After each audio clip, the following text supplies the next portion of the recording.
Certo, vamos desempacotar isso. Imaginemos a seguinte cena. A chegada à marca dos 50, 60 ou 70 anos de idade. Aquela fase que todo mundo acha que já sabe o que vai acontecer. Exato. Para a grande maioria da sociedade moderna em que vivemos, a narrativa padrão, quase como um roteiro de cinema que todo mundo aceita sem questionar, dita que este é o momento de desacelerar. É a famosa linha de chegada. Pois é. Aquela antessala meio melancólica da aposentadoria, onde a pessoa compra uma cadeira de balanço e apenas assiste a vida passar, só esperando o início de um declínio inevitável. Uma visão bem deprimente, se a gente for parar pra pensar. Totalmente. Mas, e se essa narrativa estiver completamente, fundamentalmente errada? E se for o exato oposto, né? É isso. E se, na verdade, essas décadas não forem um epílogo, mas sim o terreno mais fértil, poderoso e estratégico para novos começos e para os projetos mais significativos de toda uma vida. Essa quebra de paradigma gigantesca é o que guia o nosso mergulho profundo de hoje. O que é fascinante aqui é como essa ideia desafia de frente tudo que consumimos nas entrelinhas da nossa cultura diária. Sim, e para embasar essa nossa conversa, nós vamos examinar um material riquíssimo e muito, muito provocativo. É o livro Novo Começo, o chamado divino na maturidade, não é isso? Exatamente. Escrito por Milton Toscano e publicado pela editora Leitura Cristã. E o texto carrega uma base teológica muito forte, constrói um argumento robusto sobre como a sabedoria acumulada transforma essa fase da vida no momento ideal. E talvez o único momento possível para um propósito completamente renovado e de alto impacto. A nossa missão hoje é justamente dissecar essa idolatria à juventude que vemos por aí. Sabe? Aquela obsessão cultural pela juventude eterna. Nossa, está em todo lugar, nas redes sociais, nas empresas. Em tudo.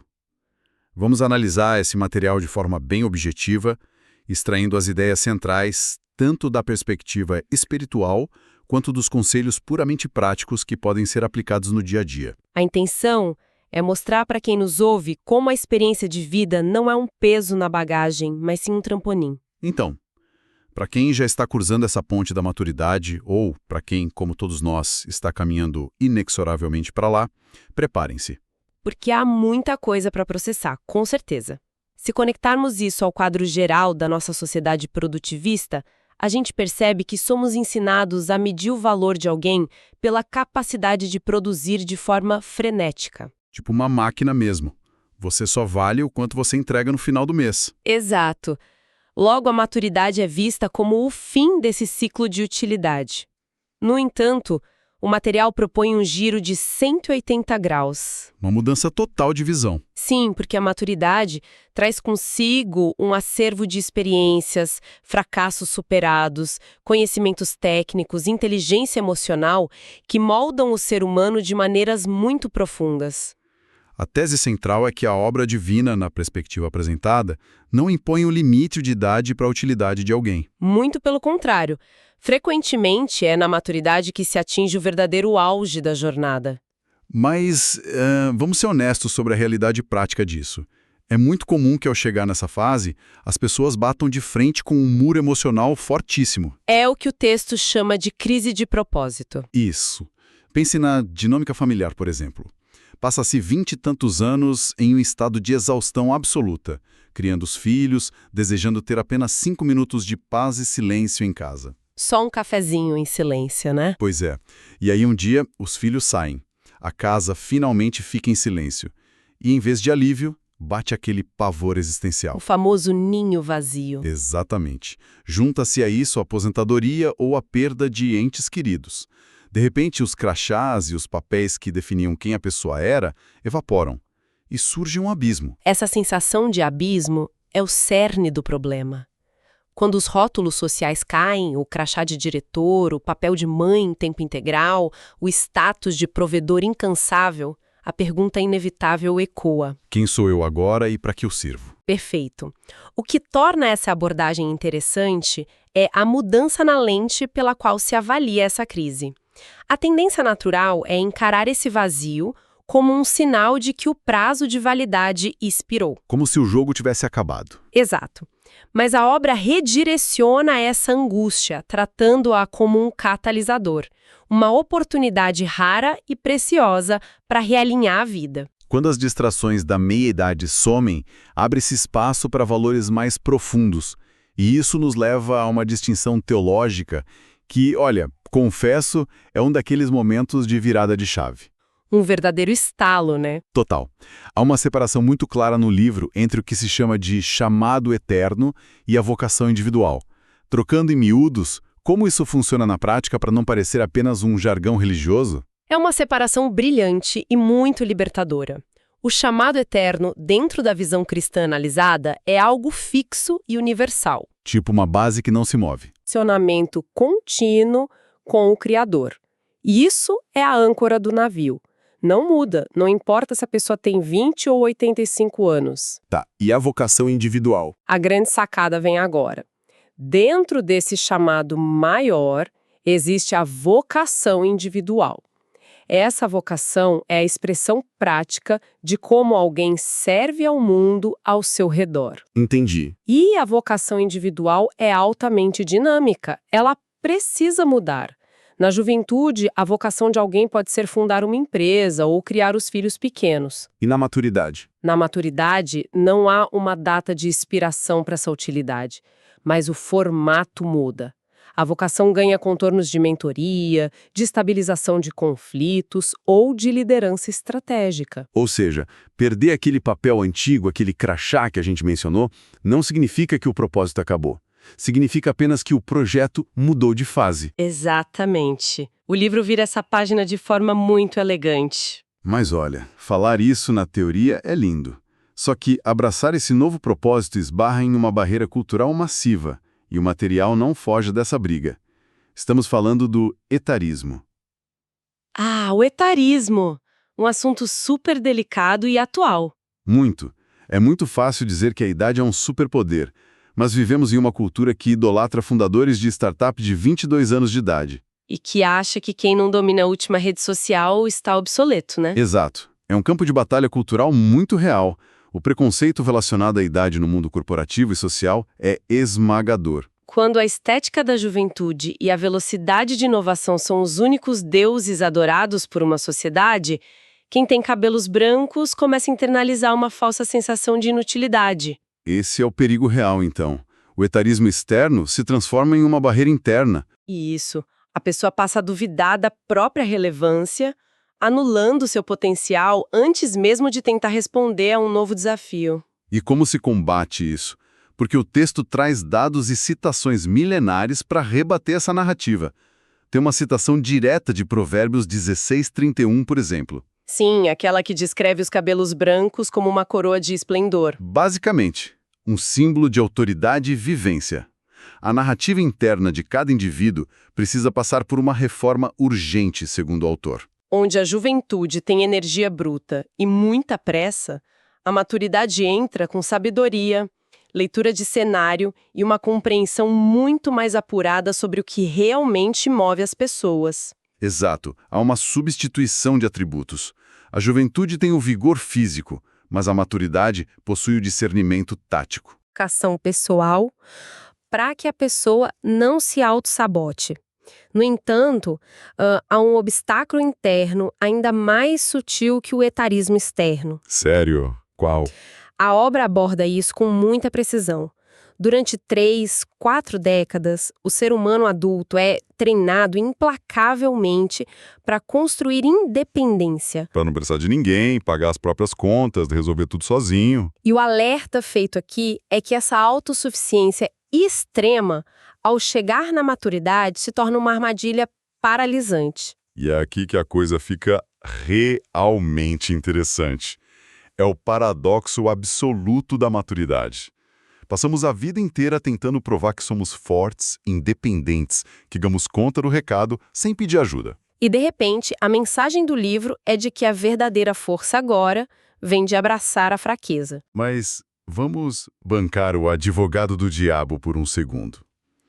Eu entendo a beleza poética disso, mas no mundo real, se alguém demonstra fraqueza em uma dinâmica familiar ou no mercado de trabalho, essa pessoa costuma ser escanteada. Como essa ideia sobrevive ao teste da realidade? É uma objeção muito justa e que reflete exatamente o modo de pensar contemporâneo. A resposta passa por entender a psicologia humana alinhada à fé. Através do que o texto chama de teologia da graça, certo? Isso. Na maturidade, as pessoas costumam ter uma consciência dolorosamente aguda de suas próprias falhas, dos erros que cometeram e das limitações físicas que o corpo impõe. É a tal da autocrítica batendo forte. Essa autocrítica pode paralisar. A pessoa pensa, poxa, eu não tenho mais energia de antes, então é melhor me retirar. A virada de chave está em redefinir o que é força. O livro cita o apóstolo Paulo, né? Em 2 Coríntios. Sim, onde ele diz que o poder divino se aperfeiçoa na fraqueza humana. O autor usa isso como um antídoto.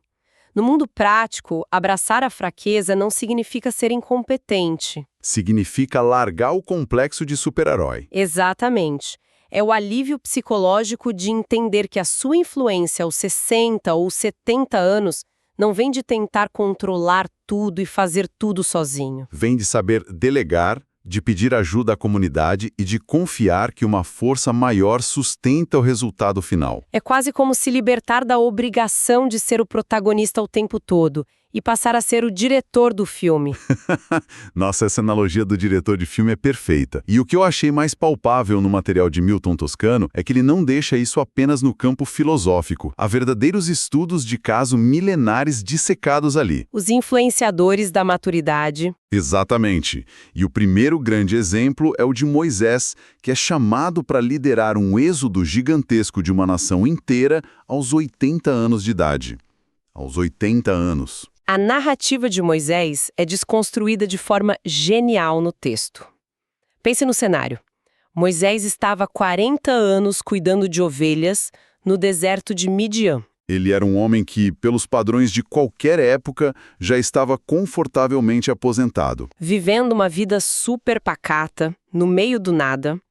Quando ocorre o episódio da sarça ardente e o chamado para enfrentar o faraó, a reação dele não é de entusiasmo. Longe disso. Ele basicamente diz, olha, não sou bom orador, manda outra pessoa, eu não dou conta. É a síndrome do impostor batendo forte na terceira idade. Ele tinha um medo enorme de falhar de novo, considerando o passado dele no Egito quando ele teve que fugir. É muito fácil se identificar com alguém que recusa um desafio novo porque sente que o seu auge já passou. Sem dúvida. E tem um agravante aí. O material valida esse sentimento de inadequação. É perfeitamente humano sentir medo do desconhecido quando já se tem uma rotina estabelecida. Mas a análise mostra que a escolha divina por Moisés aos 80 anos não foi um acidente de percurso. Foi estratégica. O chamado não exigia o vigor físico de um jovem guerreiro, exigia a paciência de quem já apanhou da vida. O tempo no deserto quebrou a arrogância de Moisés, né? Totalmente. Aos 80 anos, ele tinha a resiliência exata e a ausência de ego necessárias para liderar um povo instável por mais 40 anos. E a hesitação inicial foi curada não por um treinamento de autoconfiança no estilo coach corporativo, mas pela garantia da presença divina que o acompanharia. E isso é fascinante. Agora, contrastando com a hesitação de Moisés, há outro estudo de caso no livro que é pura adrenalina. A história de Caleb. Imagina a audácia dessa cena. Caleb tem 85 anos de idade. Ele chega para Josué, o líder da época, e não pede um terreno tranquilo perto de um rio para descansar.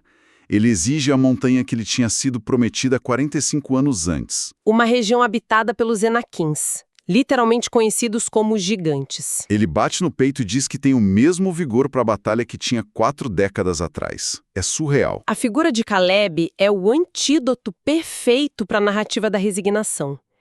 O que se extrai da análise dessa história é o poder estrondoso da visão de longo prazo. E do adiamento da gratificação, né? Esperar 45 anos por uma promessa transformaria a maioria de nós em pessoas amargas e cínicas. Mas Caleb manteve o fogo interno aceso.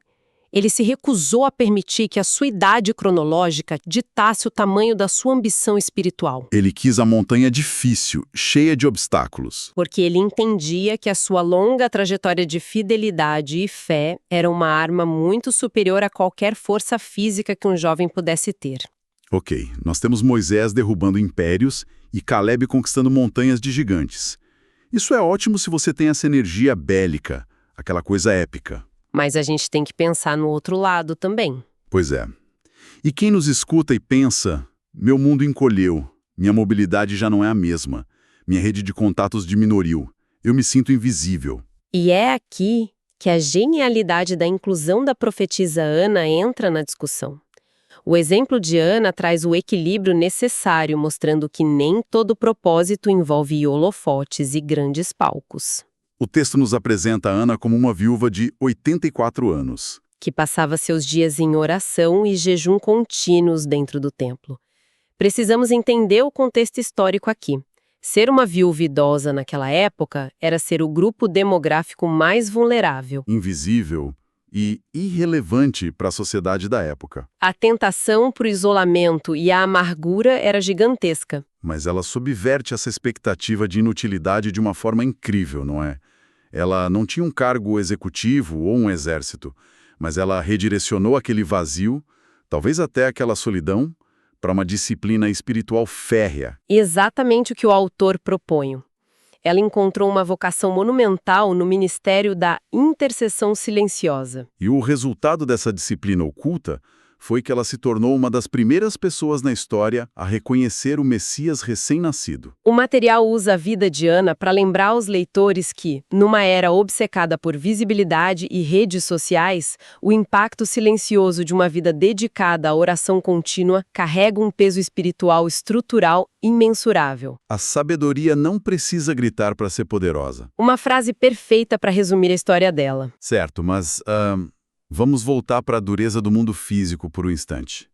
Porque a mente pode estar cheia de grandes propósitos, a vontade de orar ou liderar pode ser enorme, mas o corpo avisa que os anos passaram. O corpo sempre avisa, o joelho dói, a energia cai no meio da tarde. E o texto lida de forma muito honesta com o que chama de fadiga espiritual, que é aquele cansaço que vai até o osso. Há um realismo muito bem-vindo nesse ponto. O livro não prega uma positividade tóxica onde ignoramos a biologia. O desgaste físico, emocional e mental ao longo das décadas se acumula. E gera essa fadiga espiritual, um estado onde o espírito fica sobrecarregado pelas responsabilidades acumuladas. O autor usa até o exemplo do profeta Elias, que de tão exausto após grandes batalhas entrou em depressão profunda e pediu a morte. Para evitar ou curar essa estafa, o autor prescreve um antídoto baseado em 3 pilares. Isso mesmo. E quais são esses 3 pilares vitais na prática? O primeiro é manter uma vida contínua de oração. Não como uma obrigação maçante, mas como um ancorador emocional e fonte de renovação diária. Tá, e o segundo? O segundo pilar é a nutrição constante da mente pelas escrituras. O alerta aqui é bem importante. Viver apenas das memórias de conquistas do passado gera estagnação. Ficar preso no meu tempo é que era bom. Exatamente. É preciso o alimento fresco para o intelecto e para a fé. E o terceiro pilar, e talvez o mais contraintuitivo para a nossa cultura, é a aplicação do princípio do sabá. Ou seja, a aceitação radical da necessidade de descansar. O descanso como algo sagrado e inegociável. Esse ponto do sabá é vital. A gente vive numa cultura absurda do tipo, trabalha enquanto eles dormem. É uma receita infalível para o colapso físico e mental. Uma loucura que a gente normalizou, né? Sim. O que o material sugere é que aceitar o próprio limite físico e instituir pausas intencionais não é sinal de fraqueza ou preguiça. É um movimento altamente estratégico. É uma rebelião contra a hiperprodutividade que acaba destruindo a saúde integral da pessoa. E mais do que cuidar da própria saúde, quem está na maturidade enfrenta o desafio constante de não se alienar do mundo em rápida transformação. Como a era digital que avança sem freios. Isso. Existe a tentação de o mais velho criar uma aversão à tecnologia e se isolar completamente. A abordagem sugerida pelo livro é a da adaptação sábia. Não se trata de abandonar os princípios clássicos, jogar tudo pro alto? Não, mas de entender que, se a nova geração habita o ambiente digital, é necessário aprender a navegar por lá para não perder a capacidade de comunicação. O objetivo não é competir com os jovens. É construir pontes intergeracionais. Exatamente isso. É a tão falada ideia de legado, não é? Deixar de ser o operário que constrói a casa e passar a ser um mestre de obras que ensina aos mais novos a bater o prego. A sabedoria acumulada vira pó se não for transmitida. De fato, a vocação máxima da maturidade descrita na obra é justamente o papel de mentor. O líder maduro tem o dever quase sagrado de criar espaços seguros. Espaços onde os mais jovens possam errar, aprender e serem orientados sem julgamentos severos. A transmissão desse legado prático e espiritual garante a continuidade da comunidade. Essa dinâmica resolve duas frentes de uma vez Capacita os mais jovens, que estão famintos por orientação genuína, e injeta na pessoa mais velha um senso vibrante, diário e pulsante de utilidade. É um ganha-ganha maravilhoso. Então, amarrando tudo isso, fazendo uma grande síntese do que vimos nesse mergulho pelas páginas do livro do Milton Toscano, a mensagem que precisa ecoar é que a maturidade definitivamente não é a reta final de uma maratona exaustiva onde a pessoa cruza a faixa de chegada, cai no chão e espera o fim. Longe disso. Essa fase é a plataforma de lançamento. É o momento em que a pressa, a ansiedade e a necessidade de provar o próprio valor, típicas da juventude, finalmente dão lugar à precisão milimétrica da verdadeira sabedoria. E por que tudo isso deveria importar profundamente para cada pessoa que está acompanhando essa análise com a gente? Simples? Porque as cicatrizes da vida, os erros corrigidos, as crises financeiras, conjugais ou de identidade superadas, tudo isso compõe uma biblioteca de sabedoria prática inestimável. Essa experiência de vida acumulada não é um fardo pesado para ser carregado em silêncio num canto qualquer. Na visão do livro, é a ferramenta exata e o antídoto de que um mundo caótico e ansioso precisa desesperadamente. Isso nos deixa com uma pulga atrás da orelha gigantesca para o dia de hoje. Com certeza. Deixa esta reflexão provocativa para ecoar na mente de quem nos ouve. Se uma perspectiva milenária espiritual reconhece as décadas após os 50 anos como o pico absoluto de sabedoria, discernimento e capacidade de resolver problemas complexos, já paramos para calcular o volume colossal de potencial, inovação e liderança que o nosso mundo secular moderno está desperdiçando todos os dias ao tentar empurrar a maturidade para as margens da sociedade? Cara, é de explodir a cabeça pensar na quantidade de talentos, soluções e mentorias que empresas, comunidades e famílias estão deixando escapar pelo ralo por causa de um mero preconceito cronológico. É um desperdício imenso. Bom, esperamos de verdade que este mergulho nas ideias do livro tenha desconstruído algumas velhas certezas e trazido uma enxurrada de inspiração sobre a potência libertadora dessa fase da vida. Que sirva como um chamado mesmo para quem nos acompanhou. O conhecimento está posto na mesa, pronto para ser transformado em ação amanhã de manhã. Um abraço apertado a cada pessoa que nos emprestou os ouvidos hoje e lembre-se de continuar explorando as infinitas possibilidades de novos começos, seja qual for o ano cravado na sua identidade. Até a próxima!